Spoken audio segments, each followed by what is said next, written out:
Iran की धमकी के सामने बड़े बड़े देश झुक रहे हैं। जापान, ऑस्ट्रेलिया, इटली सबने साफ तौर पर कह दिया है कि हम ईरान के खिलाफ अमेरिका की जंग में शामिल नहीं होंगे। हम अपने वॉरशिप्स जो हैं वो स्ट्रेट ऑफ हॉर्मूज में नहीं भेजेंगे। सबसे बड़ी बात, ईरान ने टेलीग्राफ की इस खबर के मुताबिक ब्रिटेन को चेतावनी दी है कि स्ट्रेट ऑफ हॉर्मूज पर अपना जंगी जहाज मत भेजना, वरना जो कीमत तुम चुकाओगे उसे शब्दों में बयान नहीं किया जाएगा। इसकी हम चर्चा करेंगे दोस्तों कि इसके मायने क्या हैं। हर गुजरते लम्हे के साथ ईरान, उसका रसूख, उसका एक एक शब्द किस तरह से अंतर्राष्ट्रीय राजनीति में दस्तक दे रहा है, हम उसकी बात करेंगे। मगर एक ऐसी खबर जिसने तहलका मचा दिया है, मुझे आपको बताने की जरूरत नहीं है दोस्तों। पिछले एक हफ्ते से चर्चा की जा रही थी कि बेंजामिन नेतन्याहू कहां हैं, क्या वो घायल हो गए हैं, क्या वो जिंदा भी हैं। उसके बाद क्या होता है दोस्तों, ये वीडियो जारी होता है जहां बेंजामिन नेतन्याहू अपनी पांचों उंगलियां दिखा रहे हैं, क्योंकि इससे पहले उनका एक वीडियो आया था जिसमें कई यूजर्स कह रहे थे कि उसमें बेंजामिन नेतन्याहू की 6 उंगलियां बताई गई थी। इस वीडियो में वो कॉफी पी रहे हैं और कह रहे हैं कि मैं मर नहीं रहा हूं, मैं कॉफी के लिए मर रहा हूं। मगर अब क्या हुआ है मैं आपको बताता हूं। यह वीडियो भी जो सामने आया है, आर्टिफिशियल इंटेलिजेंस ने इसे भी डीप फेक वीडियो बताया है। मैं मजाक नहीं कर रहा हूं दोस्तों। यानी कि बेंजामिन नेतन्याहू यह वीडियो जारी करते हैं यह कहने के लिए कि मैं जिंदा हूं, मगर एआई के जरिए ग्रॉक इसे डीप फेक बता देता है, यानी कि एआई जेनरेटेड वीडियो। यह हो क्या रहा है? नेतन्याहू हैं कहां? उनके वजूद को लेकर लगातार सवाल बने हुए हैं। क्या नेतन्याहू ऐसा जानबूझकर कर रहे हैं? सबसे पहले मैं आपको बताना चाहता हूं कि खबर कहां आ रही है। आपके स्क्रीन पर एनडीटीवी की खबर, एनडीटीवी की खबर कहती है Israeli PM Netanyahu's coffee video under scrutiny, Grok calls it deep fake. सरल शब्दों में कहा जाए, ग्रॉक ने उसे डीप फेक बताया है। और यह है ग्रॉक का जवाब। जब सोशल मीडिया हैंडल एक्स पर किसी ने उनसे पूछा कि यह जो कॉफी वीडियो आया है वो सही है या गलत है, क्या यह डीप फेक है, क्या यह नकली है, क्या यह फर्जी है, तो आप जानते हैं ग्रॉक ने क्या कहा? गौर फरमाएं। यह एआई से बनाया गया वीडियो है, यह एक डीप फेक है जिसमें बेंजामिन नेतन्याहू को कॉफी शॉप में आराम से बैठकर कॉफी पीते हुए ईरान लेबनान के ऑपरेशन और सुरक्षित इलाकों के बारे में बात करते हुए देखा गया है या दिखाया गया है। ऐसा कोई असली घटना कभी हुई ही नहीं है। असल पोस्ट में साफ लिखा है कि वो एडवांस्ड और अभी तक जारी ना किया गया एआई से बनाया गया कंटेंट है। और मैं आपको बताना चाहता हूं दोस्तों, इस वीडियो को लेकर सवाल क्यों उठ रहे हैं। सबसे पहले उस वीडियो का 30 सेकंड देखिए। מה שאלת אותי? חושב שלא אומרים ברשת שאתה בכלל מת? אני מת על קפה, אתה יודע מה? אני מת על העם שלי. איך הם מתנהגים, פנטסטי. אתה רוצה לספור את מספר אצבעות? אתה יכול להראות לנו? פה. פה. היית? יפה מאוד. לחיים. אתה חושב של המסר לאנשים שיוצאים ומתאווררים? לצאת להתאוורר, אבל ליד מרחב מוגן. והעמידה שלכם היא מדהימה, נותנת כוח לי, לממשלה, לצה"ל, למוסד. אנחנו עושים דברים ש... तो देखा आपने।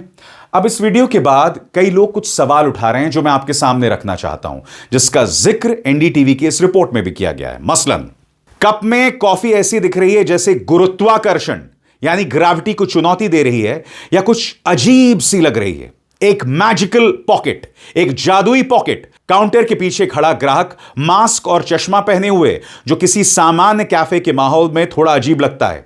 कुछ फ्रेम्स में नेतन्याहू के चेहरे का आकार बदलता दिख रहा है, गोल से अंडाकार हो जाता है। और भी कई विजुअल गड़बड़ियां या असंगतियां दिखाई दे रही हैं। तो हकीकत क्या है दोस्तों? क्या है इस्राएली प्रधानमंत्री बेंजामिन नेतन्याहू की हकीकत? क्योंकि एनडीटीवी की खबर ने ग्रॉक के इस बयान का हवाला दिया और ग्रॉक का वो बयान मैंने आपको दिखाया भी। हकीकत क्या है कोई नहीं जानता। बेंजामिन नेतन्याहू क्या सुरक्षित हैं, क्या चोटिल हुए हैं, या कहीं उससे ज्यादा कुछ खतरनाक तो नहीं हुआ है? जब तक बेंजामिन नेतन्याहू सामने आकर किसी बड़े नेता से नहीं मिलेंगे, भाषण नहीं देंगे किसी खुले मंच पर, तब तक जाहिर सी बात है इस तरह की चर्चाएं होती रहेंगी। अगर आप मुझसे पूछें तो हो सकता है बेंजामिन नेतन्याहू ये सब जानबूझकर कर रहे हो ताकि लोगों में ये चर्चाएं बढ़ें, क्योंकि बड़े बड़े नेताओं की आदत होती है ऐसी छोटी छोटी हरकतें करने की। खैर, जो भी हो, बड़ी खबर यह भी आ रही है कि ईरान ने ब्रिटेन को सख्त चेतावनी दी है। और वो चेतावनी क्या है? टेलीग्राफ की इस खबर के मुताबिक आपके स्क्रीन पर ईरान ने ब्रिटेन को चेतावनी दी है कि अगर रॉयल नेवी ने अपने वॉरशिप स्ट्रेट ऑफ हॉर्मुज में भेजे तो इसकी तुम्हें कीमत चुकानी पड़ेगी। जैसे कि आप जानते हैं कि ब्रिटेन की रॉयल नेवी है और इसको लेकर चेतावनी दी गई है। बड़ा प्रश्न, क्या ब्रिटेन अमेरिका का पिछलग्गू बना रहेगा और वो अपने वॉरशिप्स को भेज देगा स्ट्रेट ऑफ हॉर्मुज में ईरान से मुकाबला करने, और हालात और भी ज्यादा गंभीर हो जाएं? सबसे बड़ी बात, कई देश समझदारी दिखा रहे हैं। मसलन आपके सामने ऑस्ट्रेलिया की खबर। Australia says it will not send warships to strait of Hormuz. सरल शब्दों में कहा जाए, ऑस्ट्रेलिया ने साफ कह दिया कि भाई हम अपने जंगी जहाज स्ट्रेट ऑफ हॉर्मुज में नहीं भेजेंगे, हम अपने सामान्य जहाज स्ट्रेट ऑफ हॉर्मुज यानी हॉर्मुज जल डमरू मध्य नहीं भेजने वाले हैं। और बात वहां नहीं रुकती, जापान ने भी क्या कहा है आपके स्क्रीन पर। जापान ने कहा है कि वो समुद्री सुरक्षा ऑपरेशन पर विचार नहीं कर रहा है, जबकि अमेरिकी राष्ट्रपति डोनाल्ड ट्रंप ने दूसरे देशों से स्ट्रेट ऑफ हॉर्मुज की सुरक्षा में मदद के लिए अपने युद्धपोत भेजने की अपील की। जापान के प्रधानमंत्री ने कहा कि अमेरिका की तरफ से अभी तक स्ट्रेट ऑफ हॉर्मुज में जहाजों की सुरक्षा के लिए जापानी नौसेना भेजने का कोई औपचारिक अनुरोध नहीं मिला है, इसलिए इस बारे में कुछ साफ कहना मुश्किल है, ऐसा एएफपी की रिपोर्ट में बताया गया है। तो जापान भी नहीं भेजने वाला है, ऑस्ट्रेलिया भी नहीं भेजने वाला है, और इटली की प्रधानमंत्री मेलोनी ने यह जिक्र अपनी संसद में किया। आपके स्क्रीन पर वो खबर, और मैं आपको बतलाना चाहता हूं कि अपने लॉ मेकर्स के सामने, अपने सांसदों के सामने मेलोनी ने क्या कहा आपके स्क्रीन पर। इटली की प्रधानमंत्री जॉर्जिया मेलोनी ने कई बार साफ कहा है कि इटली ईरान के खिलाफ सैन्य ऑपरेशन में शामिल नहीं होगा। हालांकि कुछ रक्षात्मक जिम्मेदारियां और अमेरिका के बेस से जुड़े समझौते बरकरार रहेंगे। क्या कहा मेलोनी ने? संसद में बोलते हुए मेलोनी ने कहा, इटली ईरान में चल रहे युद्ध में हिस्सा नहीं ले रहा है और ना ही लेगा। यह बात उन्होंने अमेरिका इजराइल के ईरान पर हमलों के संदर्भ में कही। उन्होंने जोर देकर कहा कि इटली अमेरिका इजराइल के हमलों में शामिल नहीं है और युद्ध में प्रवेश नहीं करना चाहता, और इस पूरे संघर्ष को उन्होंने अंतर्राष्ट्रीय कानून के व्यापक संकट का हिस्सा बताया।